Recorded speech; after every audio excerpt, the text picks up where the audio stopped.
Hey guys, okay, so today I am doing kind of like a quick tell you what's going on day in the life of a realtor. So this morning I woke up, had my normal routine, whatever, and knew I was having closing today, and I just had I had to go over to the house. You are never done. For those of you interested in the real estate world or just infatuated with real estate in general, I just want to let you know that you are never truly done with a contract until you are literally at the closing table, and sometimes you might not be done. What do I mean by that? So my client and I had our buyer walkthrough last night, which means you're walking through the house and you're making sure that all of the items you requested and agreed on in your contract that were repaired, and the house is clean, their stuff is out, the house looks the way it's supposed to look for you to be able to move into it or whatever when you're done. So when we get there in Texas, so I practice real estate in Texas, our contract specifically states on our 1 to 4 residential contract that TV mounts and brackets that are attached to the wall are fixed to the property. So you literally have to leave those when you're selling your house. Another weird thing are like curtain rods. I know it sounds super crazy, but those things technically you have to leave there. So if you want to keep that stuff, you have to mention that in the contract that it's an exclusion. If you don't mention that, then you're gonna have to do something about it. So here's what happened. I'm representing my buyer and we're walking through, and there were 3 separate rooms that had TV mounts and they had taken them. It happens all the time. So unfortunately, I don't believe the agent had spoken to their clients about that or reminded them, which again does happen a lot. Okay, so really what should have happened was they should have left them there, but since they were removed from the property, my client already has TV brackets, so it wasn't a huge issue.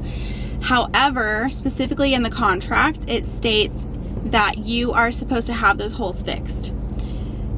The smaller holes weren't an issue. What really was the issue was in the master bedroom. They had literally, I'm not kidding, a little larger than a golf ball sized hole towards the ceiling, because they mounted their, so if the bed was where I'm sitting in front of me, they had towards the ceiling their TV mounted up there, and they ran the cords through the wall, like underneath. So the issue with that is definitely my client did not want to buy a house with a golf ball size hole, because when we walked through the home, the TV was there and we didn't realize that they had ran their cords through the wall. So we requested to have that fixed.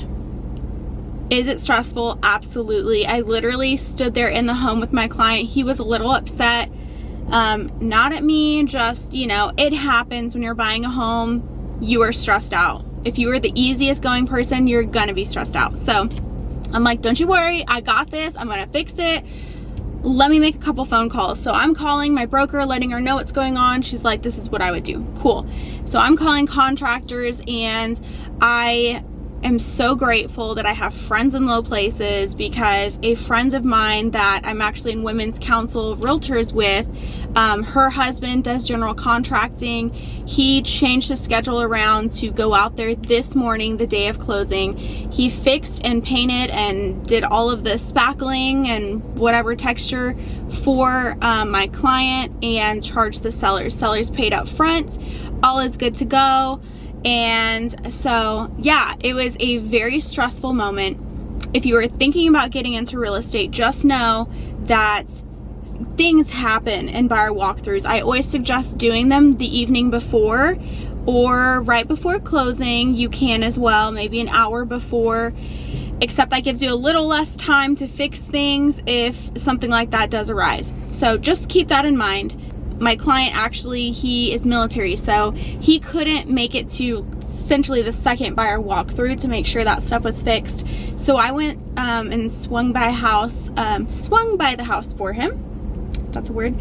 I made sure that, and the seller did have a lot of stuff. They had a lot of stuff in their attic. They had a lot of stuff still in the backyard. literally a barbecue pit. They had furniture, they had photo albums. I mean, they definitely forgot that stuff was there. So I did remind the agent, hey, just so you know, they have this stuff here, because if it's left in the home and my client gets the home, essentially it's his. So if you want to keep that stuff, and they did. So I just made sure that all of that stuff was gone. So the backyard looks great. Everything that was in the house now is essentially his. If you are interested in getting your license too, just know that real estate is not flexible.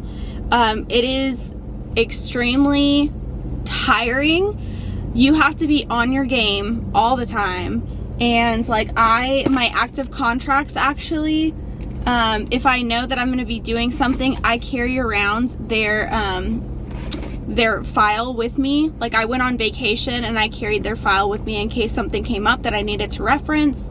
I make sure that I always have some type of internet access. And I don't know how my phone is going off like crazy. That happens all the time. So if you don't like your phone going off all the time, this is not for you. But it is a beautiful job. I love it so much. I always feel like I'm in a rush, honestly, because I'm in San Antonio and the traffic is like ridiculous no matter where you're going. And I also feel like people forget to drive when I'm in a hurry. Maybe that's just me, I don't know. Squirrel! So anyways, so I just finished closing. We signed all of our documents. So now we wait about 2 to 3 hours once you close and fund. Yep, that happens all the time. So once you close and fund, and no, that wasn't a client because I never ignore my clients' calls. That was just a random person probably asking for business. It's fine. Where was I? Yes, so the rest of my day, now I get to go home, and I do office out of my home, which makes it extremely convenient. One of these days I will have an office, but I am going home. I've got a few more documents to send out for other contracts that I'm going through right now. And yeah, I know this weekend is Memorial Day weekend, but I will be showing houses. So that's another thing. If they say like work-life balance, but honestly, people are looking at me super weird right now because I am talking to a camera in my car. Whatever am I doing? Oh, I have a couple of mailers I'm sending out. And then after my mailers get sent out, I have a couple of thank you notes I'm sending, and then just follow-up stuff. I did a lot of my follow-up earlier today. So pretty easy day. I try not to load up my plate on closing days just in case something goes haywire that I'm gonna have to be available for. So day in the life of me today. Always stay hydrated. Also, it is 86 degrees in San Antonio, and probably when I get home I'm gonna drink some more coffee, because are you truly in real estate if you are not drinking coffee? That's exactly what it is. A yawn is a silent scream for coffee. Basically just negotiating contracts, showing some houses, and that's where we are. So if you guys know anybody in the San Antonio area that is looking to buy, sell, or invest, let me know. Ooh, great news also. So in Washington, I learned that the VA loan is one of our government guaranteed loans. They just removed the cap on a VA loan. So in Texas, it was a super random number.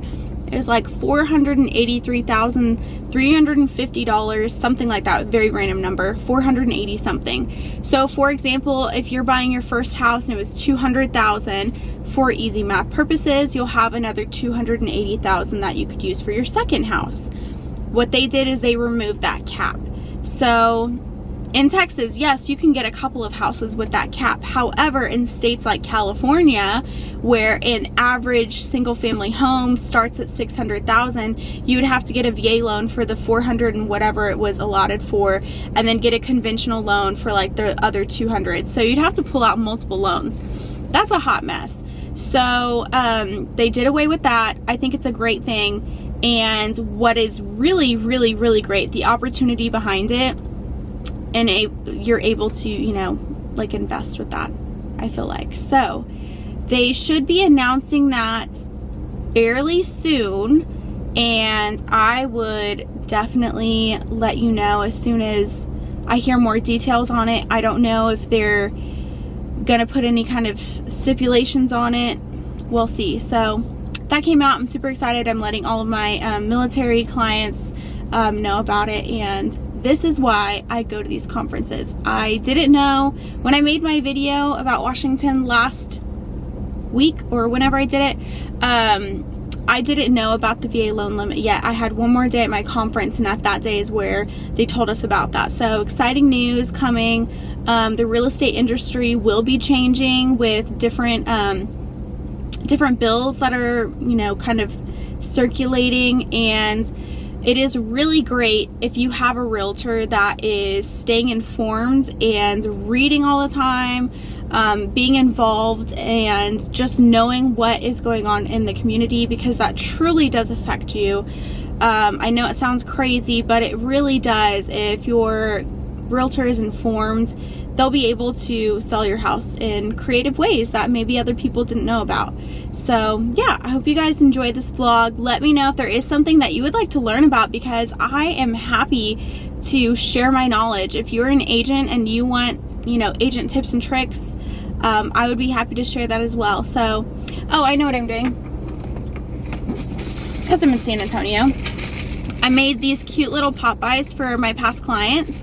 So it is a sticky note and a highlighter, and it basically says, like, mark my words, I'm never too busy to help any of your friends and family. This tag I did get from the Buffini tag online, and I just attached my business card, and it's not a super expensive gift, but my clients love them. Like, if they're not home, obviously if they're home, I'm gonna talk to them.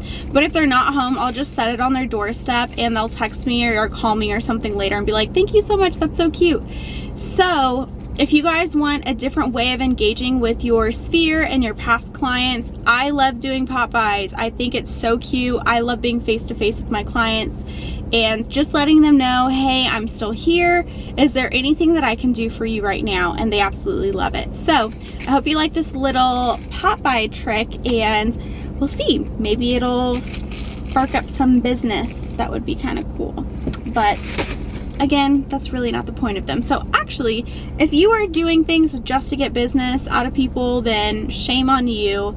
You should honestly be there as a servant to your clients all the time. So if someone calls me, I always do the best to answer the question. If I don't know the answer, I will find the answer, and I think that is truly what makes you the best kind of realtor. This guy definitely gave me the weirdest look, because he has been sitting in his car next to me this whole time, actually watching me record this video, and I hope he thinks that was very entertaining. Anyways, you know who you are if you ever come across this video.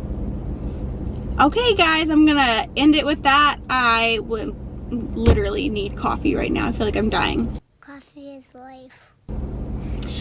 I hope you guys have a beautiful rest of your day, and I can't wait to speak with y'all soon. Bye. Oh God, okay. Can we look normal?